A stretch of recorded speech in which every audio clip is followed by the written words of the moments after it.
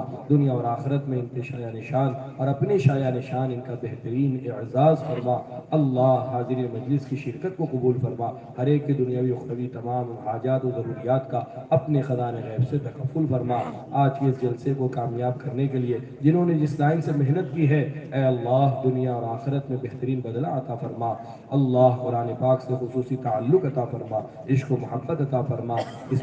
کا پڑھنا، اس کا سمجھنا، اس کا سیکھنا، اس پر عمل کا کرنا اور عمل کو لے کے سارے عالم میں پھرنا ہمارے لیے آسان فرما۔ قرآن کو آخرت میں ہمارے حق میں سفارشی بنا دیجئے، اس کی حق تلفی سے اور اس کے جھگڑے سے ہماری اور امت مسلمہ کی حفاظت فرما۔ امت کے تمام اے اللہ مریضوں کو شفا عطا فرما، مرحومین کی مغفرت فرما، محروسین کی باعزت رہائی کے فیصلے فرما، ہر ایک کی جائز حاجت اور تمناؤں کو اپنے فضل و کرم سے اپنے خزانہ غیب سے عافیت کے ساتھ پورا فرما۔ وصلی اللہ تعالی علی خیر خلقہ محمد وآلہ واصحابہ اجمعین برحمتک یا ارحم الراحمین۔ من لم یشکر الناس لم یشکر اللہ کے تحت ہم تمام مہمان کرام اور علماء اعظام کا شکریہ ادا کرتے ہیں کہ آپ لوگوں نے اپنی حاضری سے جلسے کو رونق بخشی۔ اب یہاں سے سیدھا مسجد پہنچے، انشاءاللہ وہاں عشاء کی نماز ہوگی۔